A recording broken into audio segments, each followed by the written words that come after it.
با سلام و درود به دوست عزیزمون یاشار دارالشفا که در برنامه امروز اشاراتی به 50مین سالگرد کشتار بیژن جزنی و یارانش خواهند داشت. همه دوستان می‌دانند که 50 سال از روز سیاه 29 فروردین سال 1355 می‌گذره. در آن روز ساواک شاه برنامه‌ای از پیش طراحی شده با دستور خود ترور 9 زندانی سیاسی رو در تپه‌های پشت اوین به اجرا گذاشت. 7 تن از فدایان خلق، بیژن جزنی، حسن ضیاءظریفی، عباس سورکی، محمد چوپانزاده، مشعوف سعید کلانتری، عزیز سرمدی، احمد جلیل افشار و 2 تن از کادرهای سرشناس مجاهدین خلق به نام‌های کاظم ذوالانوار و مصطفی جوان خوشدل که یک جنایت جنون انگیز ستاره شدند در آسمان خونبار زمان ما. روزی که دستهای وحشت زده شاه به وسیله ساواک جنایتکار خون بهترین فرزندان ایران زمین رو از ترس بر زمین ریخت و سیاهی آن جمعه خونین رو در تاریخ کشورمون ثبت کرد. روزی که فدایان خلق خون گریستند و تا به امروز نه تنها درد از دست دادن رفقای رهبری خود بلکه خلأ فکری رفیق بیژن جزنی رو همچنان در زندگی سیاسیشون حس می‌کنند.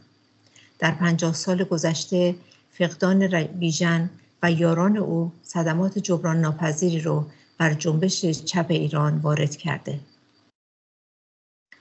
به مناسبت 50مین سالگرد کشتار بیژن جزنی و یاران او با رفیق عزیزمون یاشار دارالشفا گفتگوی پیرامون گروه جزنی ظریفی و تأثیرات نظرات بیژن جزنی بر فعالیت سازمان چریک‌های فدایی خلق و ضربات سال 55 خواهیم داشت. توضیح کوتاهی برای معرفی ایشون بدم که ایشون متولد سال 1365 هستند، در تهران و دانشجوی دکتری رشته برنامه‌ریزی رفاه و سلامت اجتماعی از دانشگاه علوم بهزیستی. ایشون فعال دانشجوی چپ در دهه‌های 80 و 90 هستند. ایشون زندانی سیاسی چپ از سال 91 تا 95 و همچنین سال 1401 در زندان‌های اوین و گوهردشتند. پژوهش ایشون در حوزه کارگری و جنبش چپ ایران هست. در حال حاضر 4 دوره است که تاریخ چپ ایران رو تدریس می‌کنن و مقالاتی در سایت‌های نقد اقتصاد سیاسی و نقد از ایشون چاپ شده که از جمله اونها میتوان به کرونولوژی اعتراضات کارگری ایران از 1285 تا 1397 و کرونولوژی زندگی و آثار مارکس در زبان فارسی اشاره کرد. یاشار عزیز خوش اومدید. لطفاً برای آشنایی دوستانی که برنامه رو میبینن میشه به صورت فشرده توضیح بدید که گروه جزنی و ظریفی چگونه تشکیل شدن؟ خیلی ممنون از فرصتی که در اختیار من قرار دادیم که به مناسبت این واقعه خونبار در واقع بتونیم نگاهی داشته باشیم به نظرات یکی از بزرگترین و مبارزان چپ ایران و ببینیم از عینک امروز چطور میتونیم در واقع بازخوانی بکنیم این نظرات و فعالیت ها رو. در مورد شکل گرفتن گروهی که موسوم هست به جزنی ظریفی در واقع باید بگیم که ابتکار عمل شکل گرفتن این گروه که بعدها به اعتبار دستگیر شدنش در سال 46 به گروه 14 هم معروف میشه، به 14 نفر در واقع از افراد در ارتباط با این گروه دستگیر میشن. باید گفت که ابتکار عمل تشکیلش خب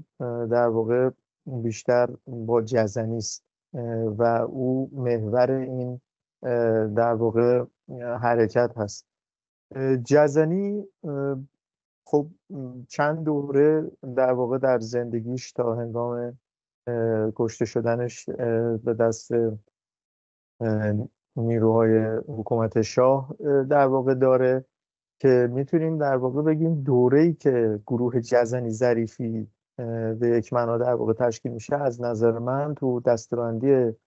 زندگی بیژن میشه در واقع به نحوی 4مین دوره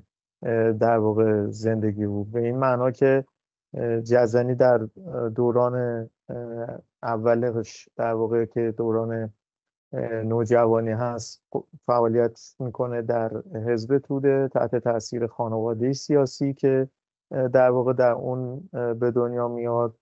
و اعضای خانواده در واقع همه کادرهای حزب توده هستند. در دوره بعدی در واقع او همچنان یک مبارز توده‌ای در واقع وفادار هست که در فضای پس از کودتای 28 مرداد تلاش میکنه که در واقع مقاومت‌هایی رو سازماندهی بکنه در برابر یک شرایط کودتایی. دوره سوم دوره‌ای است که او به واسطه در واقع دانشجو شدنش درگیر فعالیت‌های دانشجویی میشه و سعی میکنه در واقع به نحوی از آنها از اندک فرصت‌های فعالیتی که موجود هست به ویژه شاخه جوانان جبهه ملی استفاده بکنه و بهره ببره برای در واقع پیش بردن مبارزات سیاسی خودش علیه رژیم. و دوره چهارم در واقع دوره است که جزنی به این نتیجه میرسه که باید یک فعالیت متشکل مستقل رو در واقع سازماندهی بکنه که در جریان در واقع شکل گرفتن این هسته هست که او به ضرورت مبارزه مسلحانه علیه رژیم شاه در واقع باورمند میشه. این شرایطی هستش که جزنی در واقع 5 بار زندان افتاده طی اون بازه زمانی و با آزاد شدن از آخرین بازداشتش که در واقع به خاطر فعالیت برای نشریه پیام دانشجو بود که نشریه بود که در واقع جوانان جبهه ملی البته مستقل از جبهه ملی در می آوردن و جزنی نقش یک سازمانده رو در این نشریه داشت، به این معنا که فعالیت قلمی در اون نکرد اما کار انتشار و سازماندهی در واقع چاپ نشریه بر عهده او بر عهده گرفته بود و در اون فضای کاری که در واقع به همراه هارون گشایایی درست کرده بود این نشریه رو در واقع انتشار میدادن و بابت اون در واقع اگر اشتباه نکنم حد فاصل خرداد 44 تا بهمن 44 رو در واقع در زندان می‌گذرونه و در واقع بعد از آزادی از این زندان هستش که در واقع او به دعوت دایی بزرگش منوچهر کلانتری وارد یک جلسه 3 نفره‌ای میشه که او هست به عنوان جوانترین فرد، منوچهر کلانتری هست و حشمت الله شهرزاد که در واقع این نطفه شکل گرفتن محفلی است که ما به عنوان در واقع گروه جزنی ظریفی میشناسیم که بعداً در واقع میبینیم که در ادامه این در واقع هسته 3 نفره که به بحث و گفتگو در واقع با هم دیگه به اصطلاح میپردازم کسان دیگری رو در واقع اضافه میکنه به خودش و در جریان این اضافه شدن کسان دیگه که از جمله اونها حسن ضیا ظریفی هم در واقع هست این گروه رشد و گسترش پیدا میکنه و بعدها به واسطه در واقع جزوه هایی که با خروج منوچهر کلانتری از ایران در اروپا تحت عنوان انتشارات 19 بهمن در واقع منتشر میشه در بین نیروهای سیاسی وقت و بعدها در پروسه های تاریخ نگاری به گروه جزنی ظریفی در واقع شهرت پیدا میکنه که از حیث در واقع نظرات به طور مشخص ما در واقع این گروه رو با جزوه‌ای در واقع میشناسیم که به تز گروه جزنی شهرت پیدا میکنه و عنوانش هست مسائل جنبش ضد استعماری و آزادی بخش خلق ایران و عمده‌ترین وظایف کمونیست‌های ایران در شرایط کنونی. این در واقع مهمترین فعالیت فکری است که توسط این گروه تا قبل از دستگیری در واقع صورت میگیره، ولی بعد از این در واقع ما شاهد در واقع فعالیت، میتونیم بگیم یک فعالیت شماره 2 فکری دیگه ای رو هم میتونیم به این گروه نسبت بدیم، در حالی که در واقع گروه دستگیر شده، ولی به نظر من اون فعالیت هم باید از نظر فکری در زمره فعالیت گروه جزنی ظریفی گنجانده بشه و اون هم نوشته شدن جزوه آنچه که انقلابی باید بداند هست که ما با امضای رفیق صفای فراهانی اون رو در واقع میشناسیم، اما به اعتبار گزارش ها و خاطرات و مواردی که در واقع باقی مانده میدانیم که این متن در جریان رفت و برگشت ها، گفتگوهای بین بچه های دستگیر نشده و بیرون مانده که در آستانه انجام عملیات سیاه‌گل هستند و همچنین ادغام با جریان پویان احمدزاده و بچه‌هایی است که در زندان هستند و در صدر اونها در واقع جزنی و ظریفی هستند. به این معنا در واقع میتونیم بگیم که گروه جزنی ظریفی اهمیتش در تاریخ نگاری جنبش چپ ایران در واقع به این به نظر من برمیگرده که این گروه برای اولین بار در بازه زمانی که در واقع فعالیت میکرد مبادرت کرد در جریان یک رشته استدلال درباره وضعیت جامعه ایران در واقع آن زمان به این جنبندی برسه که برای شرایط آن روز ایران مبارزه مسلحانه رو به عنوان یک مبارزه ضروری در واقع به رسمیت بشناسه. از این نظر هستش که میتونیم بگیم که جنبندی تئوریک و تئوریزه کردن مبارزه مسلحانه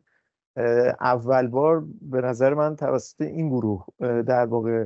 صورت میگیره. خواه جزوه تز گروه جزنی در آن زمان جزوه بسیار خوانده شده باشد یا نباشد، که امروز میدانیم جزوه بسیار خوانده شده این نبود، در واقع چه این را بپذیریم چه این را نپذیریم، در مسئله تاریخ نگاری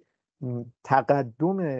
در واقع تئوریزه کردن مبارزه مسلحانه متعلق به این جزوه هست و جزوه رفقا مسعود احمدزاده و امیر پرویز پویان که بعدها به عنوان مانیفست جریان فدایی در واقع قرار میگیره و به شکل گسترده‌ای خوانده میشه چه در داخل چه در خارج،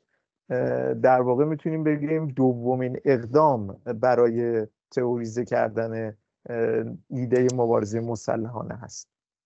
و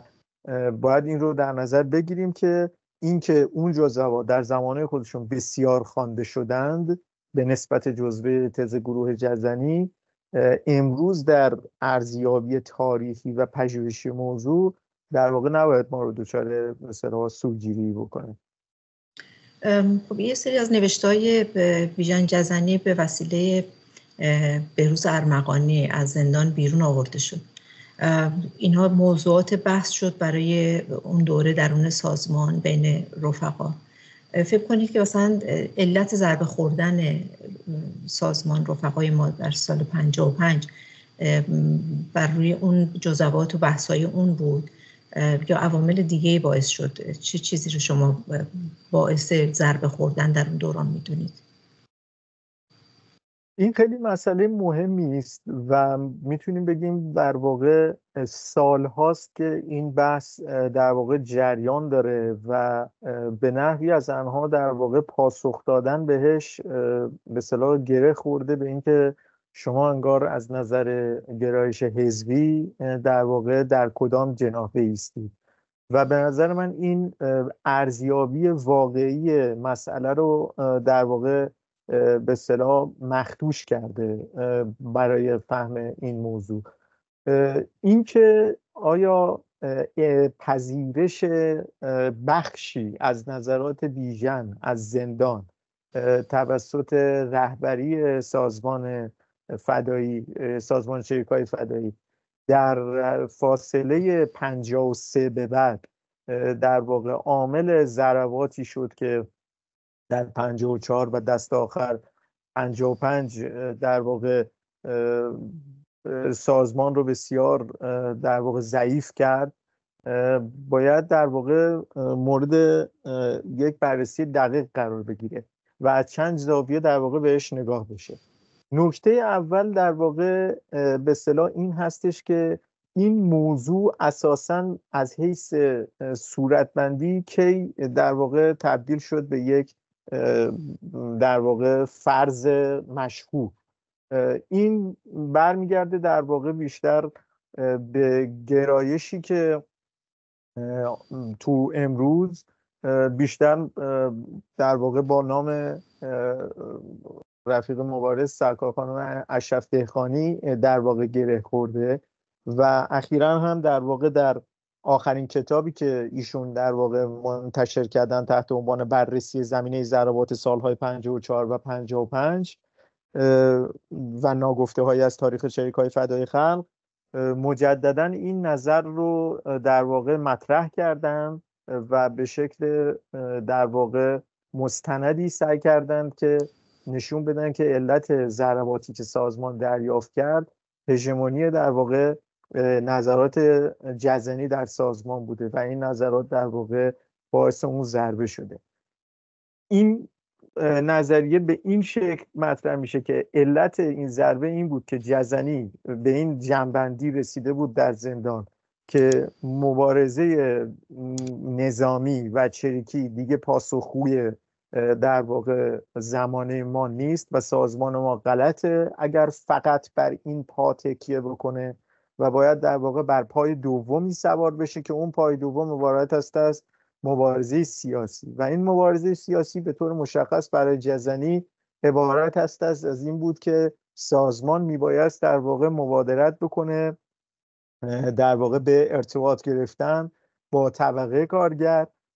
و در جریان این ارتباط گرفتن با طبقه کارگر بتونه در واقع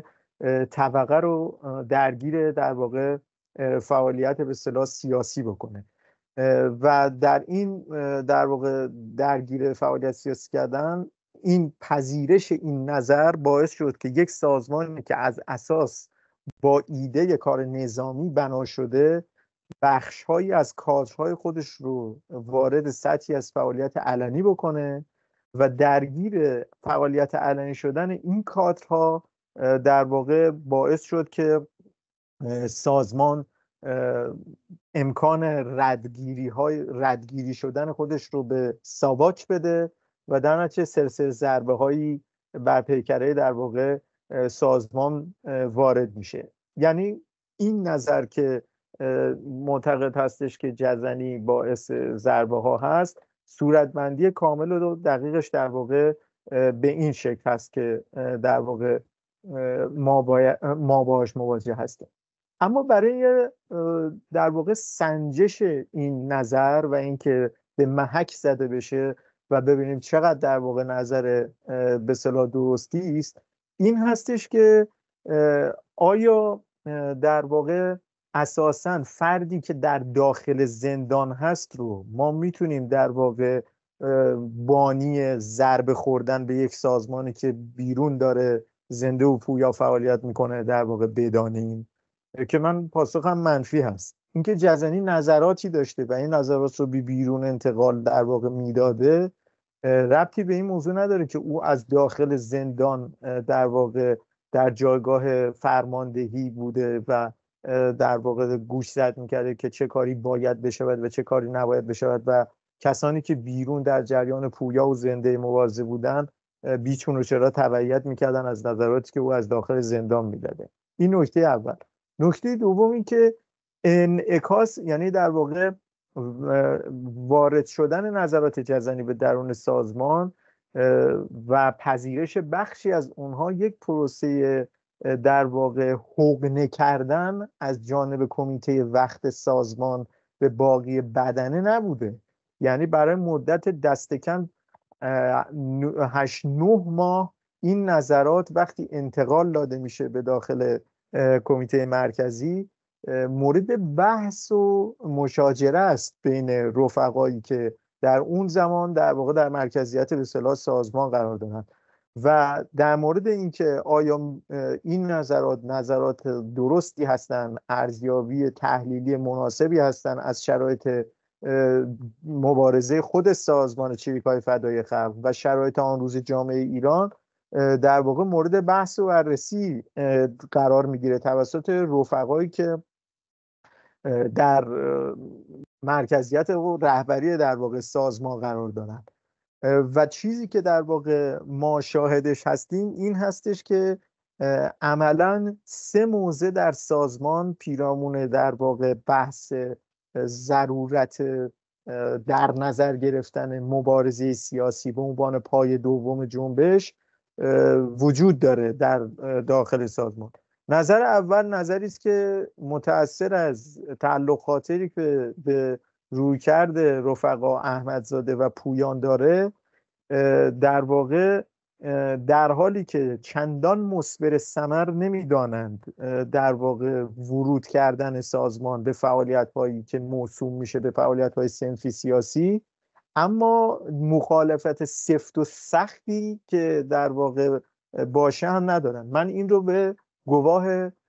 تاریخ نگاری آقای علی رهنما در کتابی که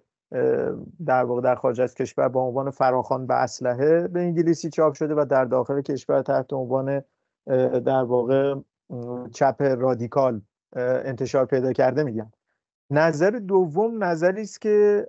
بیشتر متأثر از رساله چگونه مبارزه مسلحانه توده‌ای میشود هست و اون در واقع این هستش که یک شاخه صنفی سیاسی لازمه که منفک از شاخه نظامی در واقع تأسیس بشه. یعنی در واقع تو این نظر ایده بر این هستش که سازمان احتیاج داره یک اصلا شاخه جدا از شاخه نظامی تشکیل بده، اصلا حتی فعالیت این شاخه اصلا جدا از کل بدنه سازمان چریک‌های فدای خلق باشه که این وارد فعالیت‌های صنفی سیاسی بشه و کادرهای جداگانه خودش رو داشته باشه و حتی مرکزیت خاص خودش رو هم در واقع به وجود بیاره. این بحثی است که در داخل میشه و مثلا در اون زمان رفیق حمید اشرف شخصا خودش با این نظر دوم موافق مثلا بوده. اما نظر سوم که در نهایت نظر مورد پذیرش قرار میگیره و رأی بیشتری میاره، نظری هست که با ایجاد یک شاخه جدا مخالفت میکنه و معتقده که باید دو شاخه در قالب یک رهبری واحد قرار بگیرن که این نظر عموما متأثر است از کتاب مبارزه با دیکتاتوری از رفیق جزنی. یعنی در واقع طی یک پروسه بحث و گفتگوی دموکراتیک در نهایت این نظرگاه سوم هست که مورد پذیرش قرار میگیره و میگم به گواه تاریخ نگاری که آقای علی رهنما کرده، مثلا کسی مثل رفیق حمید اشرف که در صدر رهبری سازمان قرار داره، شخصا خودش در واقع نظرش با این گرایش نبوده که دو شاخه در قالب رهبری واحد باشن، اما گردن میذاره به نظری که در نهایت در جریان یک گفتگوی دموکراتیک برآمده. لذا حتی اینجا لازم است که یک ملاحظه تاریخی مهم رو وارد کنیم و اون اینکه رفیق اشرف رو، حمید اشرف رو بانی هژمون شدن نظرات بیژن جزنی در سازمان در واقع میدونن، باید با دقت خاصی مورد بررسی قرار بگیره و اون این هستش که مثلا در این فقره خاص خود رفیق حمید اشرف تمایلش به جدا ادامه پیدا کردن در واقع این فعالیت ها بوده. نکته سومی که در ارزیابی این نظرگاه باید مورد به اصطلاح بررسی به اصطلاح قرار داد این هستش که آیا هژمون شدن این نظر دست آخر و تخصیص داده شدن بخشی از کادرها به این که درگیر این فعالیت بشن، وارد کارخانه ها بشن، هسته های کارگری تشکیل بدن و کار در واقع فعالیت سازمان رو گسترش بدن و ببرن جلو، آیا این باعث ضربه است یا خیر در واقع دلایل دیگری برای ضربه وجود داره؟ منظورم از دلایل دیگر چیه؟ منظورم از دلایل دیگر که در ارزیابی هایی که امروز در واقع ما داریم و حتی در ارزیابی خود خانم اشرف دهقانی هم در واقع هست، این هستش که سازمان در واقع با بخشی از کارآمدتر شدن تعقیب و مراقبت های ساواک به خوبی آشنا نبود. یعنی از یه جایی به بعد در واقع با پروسه های جدیدی که ساواک برای مقابله با سازمان در دستور کار قرار داده بود آشنا نبود. اگر قبلا مثلا ساواک به سرعت با شناسایی یک نیروی و در واقع وابسته به سازمان سریع مبادرت به دستگیری یا حتی کشتن او میکرد، این بار در واقع آن چیزی که بنابر گزارش ها و مستندات به ما رسیده این هستش که دست نگه می داشت، تعقیب و مراقبتی رو در دستور کار قرار میداد، دیگر روابط فرد تحت کنترل رو در می آورد و سپس دومینووار مبادرت میکرد به وارد آوردن در واقع سلسله ای از در واقع ضربات به اصطلاح سازمان. لذا اینجا در واقع من مایل هستم که این فرضیه رو در برابر فرضیه اول در واقع پیش بگذارم که آیا نمیتوانیم در واقع تصور بکنیم که با وجود پذیرش نظر پای دوم جنبش، یعنی درگیر شدن سازمان چریک‌های فدای خلق به فعالیت‌های سیاسی صنفی در کنار حفظ فعالیت‌های نظامی، این استعداد وجود داشت که سازمان ضرورتاً به این خاطر ضربه نخوره، بلکه در واقع اگر سازمان میتوانست هوشیاری بیشتری به خرج بده، شیوه های تعقیب و مراقبت ساواک رو بیشتر در توجه خودش قرار میداد و اصول امنیتی رو بیش از پیش در واقع رعایت میکرد، مبادرت ورزیدنش به اون فعالیت میتونست نه تنها در واقع باعث مورد ضربه قرار گرفتنش نباشه، بلکه حتی میتونست در واقع نتایج بسیار درخشانی را هم برای فعالیت سازمان چریک‌های فدای خلق به همراه داشته باشه. درسته. خب دوستان زیادی هستن که اون دوره به زندان رفتن و از خاطراتشون وقتی صحبت میکنن میگن این پیام رو برای بیژن برده بودند که کار چریکی دیگه جوابگو نیست. بنابراین آمادگی به نظر میاد در سازمان هم در بسیاری از رفقا بوده، این نبوده که این فقط به شکل یک نظر بیاد و اونها یک باره بهش عمل بکنن. این یک فضای این چنینی بوده. حالا حمید اشرف وقتی خبر کشتار اوین رو شنید گفتش که اگه این قتلش اعدام شهریاری باعث شده باشه که ما این رفقا رو از دست داده باشیم اشتباه کردیم. شما راجع به این چجوری فکر میکنید؟ یعنی اصلا کار چریکی کار قتل اشتباه بوده. شما نظرتون راجع به این چی هست؟ ببینید من فکر نمی کنم که یعنی امروز وقتی به موضوع نگاه میکنیم، خب ارزیابی اشرف در اون زمان در موقعیت یک فرمانده عملیاتی در واقع میتونه، البته میگم این نظر هم در واقع او داره به شکل فرض مطرح میکنه، یه اگر اینطوری باشه پس ما مثلا اشتباه کردیم، یعنی یه اگر پس به هر حال وجود داره، مطلقاً در واقع این گزارش صادر به صلاح نمیشه در خصوص این ماجرا. نکته که به اصطلاح وجود داره این هستش که آیا ما در واقع اون نظراتی که در واقع جزنی در اون بازه زمانی در واقع داده و در سازمان هم همچنان که صحبت کردیم مورد بحث و بررسی و پذیرش قرار گرفته، آیا در اون زمان هنوز در واقع ما میتونیم بگیم که این جنبندی وجود داشته که در واقع مبارزه مسلحانه به کل دیگه جواب نمیده و جزنی و خود بخشی از بچه‌هایی که در به اصطلاح سازمان حضور داشتن به این نتیجه رسیده بودن که در واقع این کار دیگه به اصطلاح جوابگو نیست؟ من در واقع مسئله رو اینطور نمیبینم، هرچند که این گزاره باز در کتاب آقای راهنما به شکل گزاره شفاهی از کسانی که با جزنی در زندان بودن نقل شده که او 1 ماه قبل از ترورش در تپه‌های اوین به رفقای نزدیکش گزاره‌ای رو گفته بوده با این محتوا که مبارزه مسلحانه تنها در صورتی ضروری است که بتواند آرمان و هدف فعالیت‌های سیاسی، اتحادیه‌ای و صنفی را به پیش ببرد. اگر در عمل نتواند به این هدف برسد، آن وقت نه تنها غیر ضروری که مضر هم هست. در واقع ببینید این نظر رو باید از چند زاویه مورد بررسی قرار داد. نکته اول این هستش که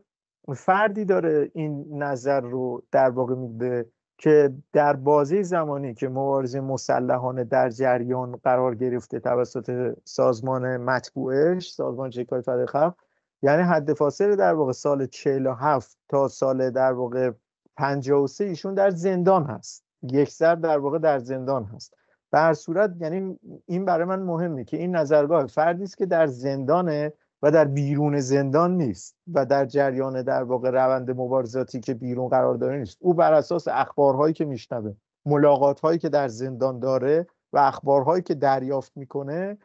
داره در واقع سعی میکنه نظرات خودش رو در واقع بده و این رو باید جاش رو در نظر بگیریم که اگر جزنی بیرون بود چه اتفاقی میافتاد و همچنان که باید این رو هم در نظر بگیرید که ببینید جزنی سال نظراتش حد فاصله 46 تا 53 در داخل خود زندان هم تغییر در واقع کرده که به نظر من این نشان از پویایی فکریه در واقع یک متفکر داره و این رو هم باید در نظر گرفت که آیا جزنی اگر 53 به بعد هم زنده میمان باز مبادرت به تغییر نظراتش نمیکرد؟ به نظر من حتما این کار رو میکرد. یعنی اگر مثلا ما جزنی رو در نظر بگیریم در آستانه مثلا سال 56، جزنی رو در نظر بگیریم که در آستانه مثلا سال 57 در واقع چجور در واقع با ماجراها برخورد میکرد؟ حتما به نظر من به گونه دیگری در واقع برخورد میکرد.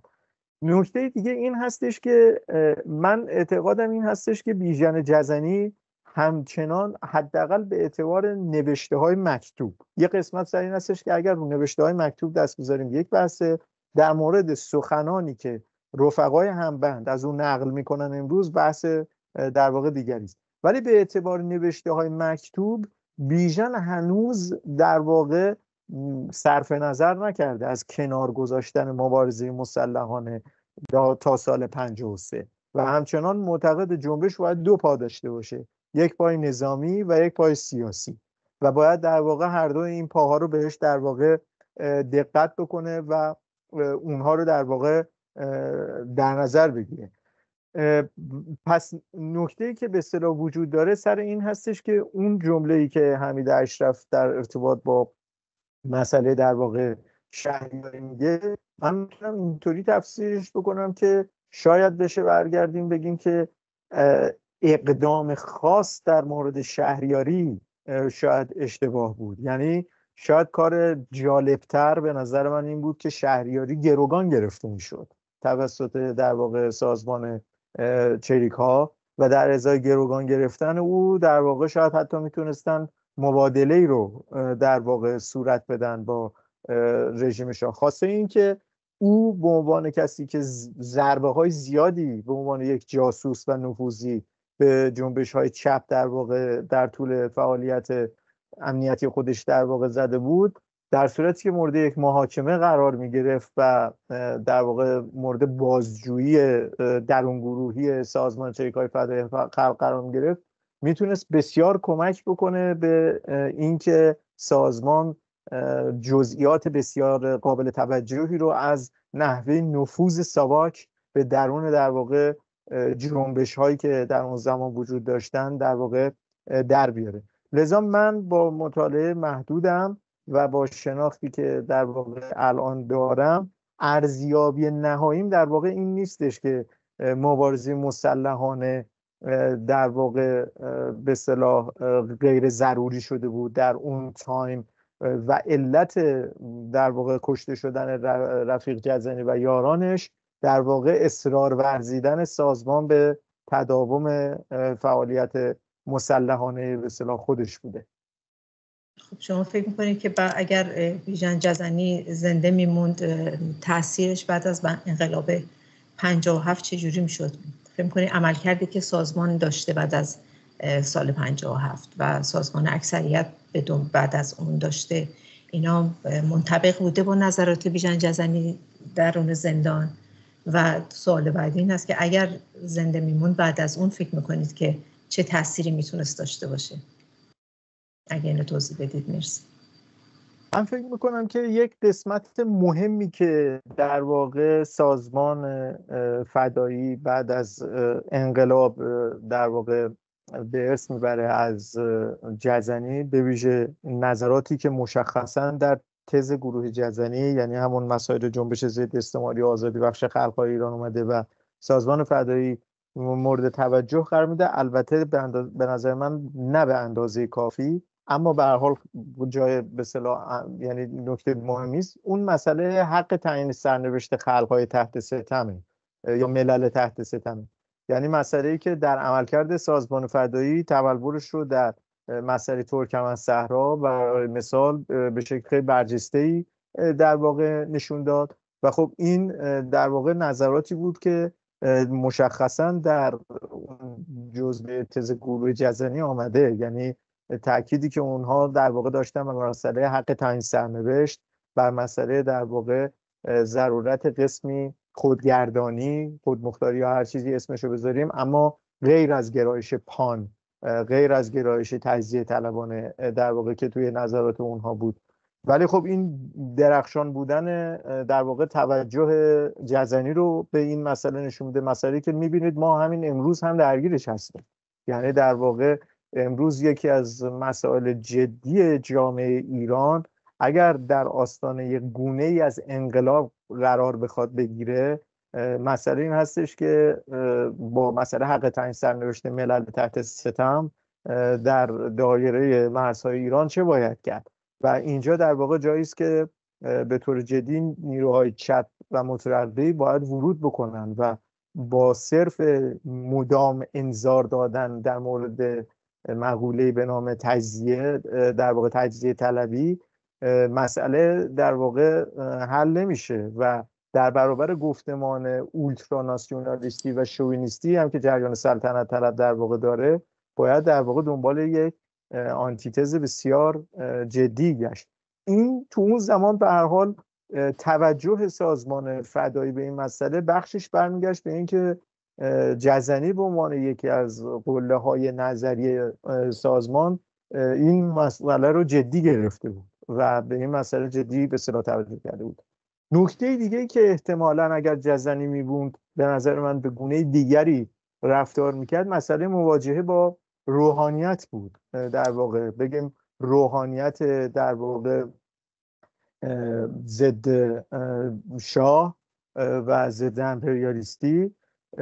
از اونجایی که در واقع جزنی توی اون جزبه معروف مارکسیسم اسلامی یا اسلام مارکسیستی خیلی مبسوط به این مسئله روحانیت در واقع توجه کرده و یا توی جزبه مبانی جامعه شناسی مبادرت میکنه به در واقع قشبندی و تحلیل این موضوع و اصلا ایده کاست بودن روحانیت که بعدها در جزبه راهکارگر در واقع برجسته میشه، یک بخشش در واقع برمیگشت به توجهی که جزنی به مسئله در واقع تجزیه تحلیل روحانیت داشت. این تجزیه و تحلیل در واقع روحانیت به طور مشخص تو نظرات جزنی در واقع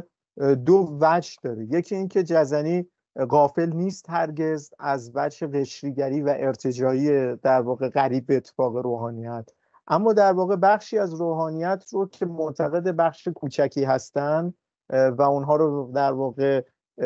دنباله جریان بورژوازی ملی در نظر میگیره، به خاطر داشتن خط ضد امپریالیستی مترقی در واقع ارزیابی میکنه. اما در واقع نظر به حساسیت هایی که داشت به مسئله در واقع از منظر گرایش ارتجاعی ضدیت ورزیدن با امپریالیسم و این رو مد نظر قرار میداد، هرگز در بحث از آنچه که در واقع به جبهه واحد ضد دیکتاتوری معروف میشد در صورتبندی حزب توده،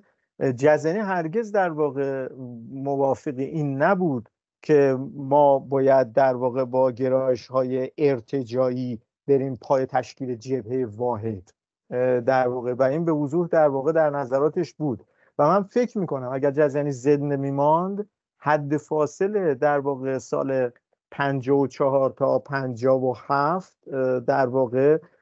با ریزبینی بسیاری اگر رصد میکرد در واقع موضع‌گیری های خمینی و نیروهای در واقع اطراف او رو، حتما که در واقع بازنگری میکرد در این که این پوسته بظاهر ضد امپریالیستی که در موضع در واقع او جلوه‌گر بود، این پوسته ضد امپریالیستی آنچنان هم در عمق ضد امپریالیستی در واقع نبود. و من فکر میکنم که با هوش و ذکاوتی که جزنی داشت، او پیش از 57 یعنی پیش از پیروزی انقلاب و آشکار شدن اون مواضع در فضای بعد از انقلاب، من فکر میکنم او پیش از انقلاب در واقع هشدار جدیتری میداد در خصوص اینکه جدی گرفته بشه نیروی مثل خمینی و اشتباه گرفته نشه با نیروی انقلابی. و سومین نکته‌ای که فکر میکنم در واقع زنده ماندن جزنی در واقع تأثیر تعیین کننده‌ای در واقع می داشت در مبارزات به اصطلاح پس از انقلاب به اصطلاح سازمان فدایی، در واقع این بود که او بیش از پیش در واقع بر درستی این نظر خودش به اصطلاح اصرار می‌ورزید که چقدر در واقع سازماندهی کردن طبقه کارگر و در واقع قرار دادن طبقه کارگر در مقام رهبری برای در واقع جامعه میتونه به اصطلاح حائزه به اصطلاح اهمیت باشه، و اینکه در واقع نیروهایی که او در جزوهش به عنوان مادون پرولتاریا ازشون یاد میکرد و معتقد بود در جریان یک سرمایه‌داری کمپرادور نیروهای مهمی خواهند شد، یعنی همون نیروهای زاغ نشین، همون در واقع حاشیه نشین ها که بعداً در خود مباحث سازمان فدایی در قالب اون جزوه خارج از محدوده به اونها توجه به اصطلاح جدی در واقع صورت گرفت. جزنی در واقع به نظر من یک کفی برای خودش میزد که این قضیه رو خوب تشخیص داده که باید در واقع این گروه رو جدی بگیریم در مبارزه و اجازه ندیم که اینها تبدیل به پیاده نظام جریان ارتجاعی بشن و ما باید در واقع سازماندهی اونها رو در واقع جدی بگیریم. اونجایی هم که در واقع من فکر میکنم سازمان فدایی به اندازه کافی به این مسائل توجه نکرد در فضای بعد از انقلاب، به این برمیگرده که در برابر در واقع اون یورشی که به سازماندهی کارگری که به شکل گسترده سازمان فدایی در قالب جنبش شورایی پاش رفته بود در واقع در کارخانه ها، و همچنین حفظ کردن یک کانون بسیار مؤثر و الهام بخشی مثل ترکمن‌صحرا در واقع که 9 ماه به شکل درخشانی در واقع اداره شد، من فکر می‌کنم اونجا جایی بود که در واقع نمی بایست به خاطر یک اولویتی به نام بقا داشتن سازمان به عنوان یک سازمان سیاسی در جامعه مدنی به کلی از یک رویارویی قهرآمیز با جریان ضد انقلاب صرف نظر میشد. یعنی در واقع من فکر میکنم روندی که حد فاصله 57 تا 62 در واقع پیش رفت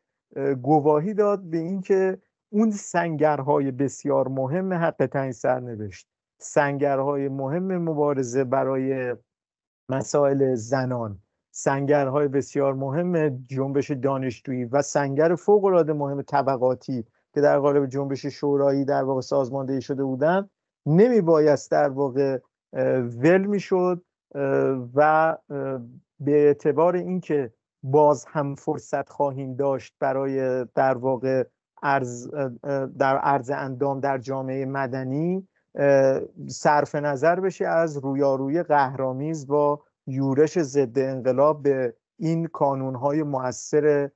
جنبشی که در اون زمان در واقع ایجاد شده بود. یعنی عقب نشینی سازمان از این کانونها خب باعث شد که بدنه هوادار رفته رفته ناامید بشه و پخش بشه در قالب و مثلا سرگردانی خودش رو در قالب عضویت در سازمان‌های کوچک دیگری پی بگیره و این سپریت شدن و چندپاره شدن در واقع نیروها طبیعتاً روز به روز به جریان ضد انقلاب قدرت بیشتری رو داد برای در واقع به محاق بردن کل میراثی که به جا مانده بود. خب البته در این دوران دیگه سازمان مشی چریکی رو قبول نداشت و حتی بعد از انقلاب توی دوره کوتاهی آرم سازمان رو هم تغییر داد. من یادم هست وقتی رفتم اعلامیه پخش بکنم اولین کتکم اونجا خوردم، به خاطر اینکه اعلامیه شما روش اسلحه هست و ما هرچه توضیح میدادیم که این در حال تغییر هست، شما صبر بکنید. گفتن تا وقتی که این هست شما هم کتک رو باید بخورید. به هر حال این وقتی شما مش رو قبول ندارید، مش رو غلط کردید، دیگه به بهانه اینکه یا ترکمن‌صحرا یا همین مسئله در کردستان بود که اون مش رو بخواید ادامه بدید، به هر حال این یه شرایط و عواقب خودش رو میتونست داشته باشه. من حالا میخوام برگردم به بحث رو، زاویه‌اش رو کمی تغییر بدم. من معتقدم خشونتی که ساواک تحمیل کرد به فداییان در اون دوران با ترورهایی که انجام داد، ترور بیشتر جزنی و یارانش و 2 تن از مجاهدین و ترورهایی که درون زندان انجام داد، رفقای زیادی رو به کشتن داد. این سنگ بنای خشونت از اون زمان گذاشته شد. فکر کنید اون تاثیر داشت در الان جمهوری اسلامی که با توسل به اون خشونت همچنان اون رو سنگ بنای موجودی خودش قرار بده؟ خشونتی که ما بعد از سال 57 شاهدش بودیم، مخالفین رو دسته دسته از بین بردن، سال 67 هزاران نفر از بین بردن و همچنان اعدام ها و زد و بندها ادامه داره. فکر کنید اگر اون دوران این خشونت کمتر بود، آیا تأثیری توی خشونت امروز میتونست داشته باشه؟ من فکر میکنم تأثیری نمیتونست داشته باشه، به خاطر اینکه من با یک ارزیابی که رفقای فدایی چه رفیق جزنی و چه احمدزاده و پویان داشتن، من همچنان موافقم و این رو ساری و جاری میدونم برای فضای بعد از انقلاب 57 هم. و اون که این خشونتی بود که جریان امپریالیسم در واقع میخواست. یعنی ببینید امپریالیسم حاضر بود که، و شما دیدید ببینید این مختص جامعه ما نبود که در اندونزی چه اتفاقی افتاد، در جاکارتا، در شیلی چه اتفاقی افتاد، در کشورهای آمریکای لاتین چه اتفاقی افتاد. یعنی در تمامی در واقع در الجزایر چه اتفاقی افتاد، در جاهای دیگه چه اتفاقی افتاد. ارزیابی امپریالیسم در واقع این بودش که اساساً باید در واقع خطر سرخ رو مهار کرد به هر روش ممکن و طبیعتاً روش مورد علاقه اونها در کشورهای در حال توسعه یا توسعه نیافته حذف فیزیکی سازمان یافته در واقع این نیرو بود. و این حذف فیزیکی رو در واقع ما میبینیم دیگه. یعنی اتفاقی که در واقع میفته در جریان بعد از انقلاب، در واقع این اتفاق بهانش این هستش که ما مثلا چه میدونم 4 تا گروه دارن مبارزه مسلحانه میکنن و به اون بهانه مثلا بیایم در واقع این کار بکنیم. کمان که الان در مورد 67 دیگه اسناد و مدارک گواهی میدن که تصمیم برای اون حذف فیزیکی هیچ ربطی به عملیات فروغ جاویدان نداشت که در واقع فروغ جاویدان باعث شده باشه در واقع رژیم به اون جنبندی برسه که اون کار انجام بده. ما میدونیم که در واقع این تصمیم گیری از قبل از این ماجرا در واقع شده بوده. حد نهایتش این هستش که بگیم به واسطه اون اتفاق اگه بنا بود 4000 نفر رو ظرف 8 ماه در واقع به مسلخ بفرستن، این کار رو در بازی زمانی 2 ماه در واقع اومدن و به اصطلاح انجام دادن و این تصمیم در واقع از قبل گرفته شده بود. و مسئله سر چی بود؟ مسئله سر این بودش که طبیعتاً در واقع با ناامیدی امپریالیسم ایالات متحده آمریکا از در واقع شاه و کارآمد بودن او در ایران و خاورمیانه، به این جنبندی رسیدن که با در نظر گرفتن احتمال در واقع قدرتگیری جریان چپ، بهتر ما در واقع به اسلام سیاسی در واقع رو بکنیم و این اسلام سیاسی رو در واقع به اصطلاح قدرت بدیم بهش، این اسلام سیاسی رو بهش قدرت بدیم و این بتونه در واقع حداقل دست کم اگرم با ما مشکل داره تو یک مخرج مشترک در واقع به ما یک لطفی رو بکنه و اون تصویر فیزیکی کلیه نیروهایی است که همبسته در واقع طبقه کارگر هستند، دنبال سوسیالیسم، دنبال عدالت اجتماعی هستند و در واقع این مسئله در واقع براشون به اصطلاح اهمیت داشت. و شما میبینید در واقع ببینید ضربه 67 رو ما بیشتر از هر چیزی به نظر من، برای من بیشتر از اینکه جنبه حقوق بشری داشته باشه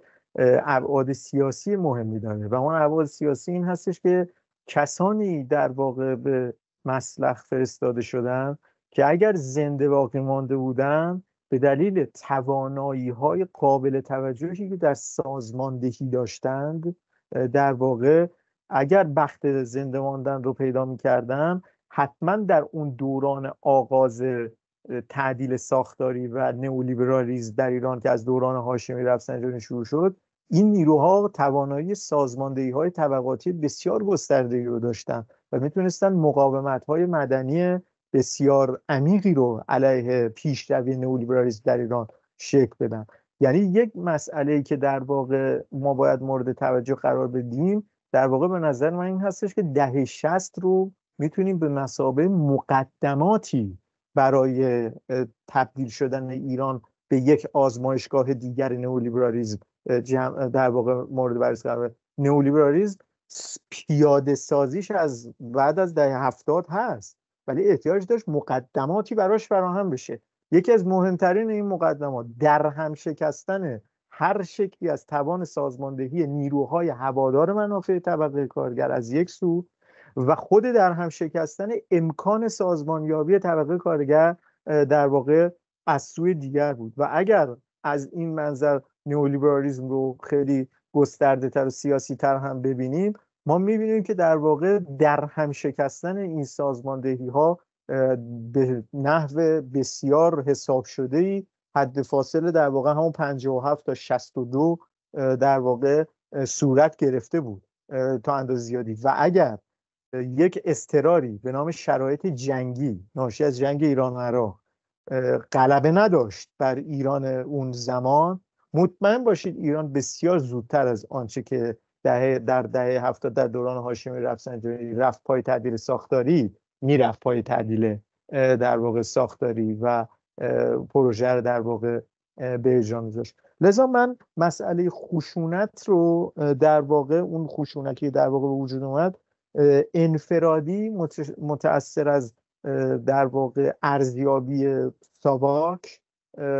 و بعدها ارزیابی مثلا جریان حزب الله برای اون ماجراها نمیبینم، بلکه مسئله رو بسیار سیستماتیک تر میبینم و معتقدم نظر به پیاده سازی شدن این شکل از خشونت در دیگر نقاط در واقع جهان در واقع این یک تصمیم گیری سازمان یافته امپریالیستی بود که بازوان ضد انقلاب در داخل مجری در واقع اجراش بود. خیلی ممنون از شما وقتی که گذاشتید و برنامه ما تشریف آوردید. اگر صحبت پایانی داریم بفرمایید. اگر یه نکته پایانی که مایلم در واقع بگم این هستش که به نظر من در واقع برای نسل من امروز که در واقع درگیر مبارزه و اینها به اصطلاح هستیم و بچه‌های نسل‌های در واقع جدیدتر، من فکر میکنم در واقع اهمیت رجوع به نظرات کسی مثل جزنی در این زمانه این هستش که و اینکه این نظرات به نظر من بوی کهنگی نمیدن و میتوانن هنوز در واقع مورد بازخوانی‌های قرار بگیرن، طبیعتاً بازخوانی‌های انتقادی ولی در واقع آموزه‌هایی که در واقع توی این نظرات هست به نظر من یکی در واقع همین مسئله به اصطلاح جدی گرفتن مسئله دموکراسی خلقیه که توی نظرات جزنی در واقع هست. جزنی به وضوح از دو نوع دموکراسی در واقع صحبت میکنه. یک جور در واقع دموکراسی رو در واقع میگیره به اصطلاح دموکراسی که به اصطلاح خلقی هست یا توده‌ای هست، و یک نوع در واقع دموکراسی رو میگیره دموکراسی در واقع بورژوایی. طبیعتاً دموکراسی بورژوایی رو هم گامی فراتر میدونست نسبت به شرایط دیکتاتوری ناشی از در واقع سرمایه‌داری وابسته، اما به وضوح در نظراتش تاکید میکنه که اگر در جریان یک مبارزه خلق علیه امپریالیسم رهبری این مبارزه بر عهده طبقه کارگر نباشه، اون دموکراسی که رهبریش رو بورژوازی به اصطلاح ملی در اون زمان به عهده بگیره حتما کامبک میزنه، یعنی حتما به عقب در واقع باز خواهد گشت و این امکان غنی شدن این دموکراسی با عدالت اجتماعی رو در واقع به ما نمیده. و این در واقع نکته‌ای هست که امروز که گاه از ناحیه نیروهای در واقع چپ شنیده میشه که سوسیالیسم در واقع باید به یک آینده طولانی موکول بشه و ما امروز باید در واقع برای ایجاد دموکراسی در ایران مبارزه بکنیم، من فکر میکنم جزنی این هشدار رو برای ما داره که یک دموکراسی منهای سوسیالیسم اگر در واقع به نیروهای بورژوازی واگذار بشه، که تازه اون موقع صحبت از وجود بورژوازی ملی بود، امروز که به نظر من چه نیروی دی وجود خارجی نداره در سپهر سیاسی و اقتصادی ایران، در واقع فرو گذاشتن این دموکراسی به اینکه حالا یک نیروهای بیان یک دوره گذاری طی بشه و تو اون دوره گذار فرصتی فراهم بشه برای اینکه در واقع آزادی‌های اجتماعی به وجود بیاد، به نظرم هرگز چنین اتفاقی نخواهد افتاد. اون نیروهایی که امروز در واقع دم از قسم دموکراسی میزنن بر عهده نیروهای چپ هست که فاصله گذاری بکنن در واقع با اون دموکراسی سوری که از دهان اونها خارج میشه. و اینجا جایی هستش که من اگر بخوام جزنی رو از زمان خودش پرتاب بکنم به زمان خودمون، معتقدم که دموکراسی منهای سوسیالیسم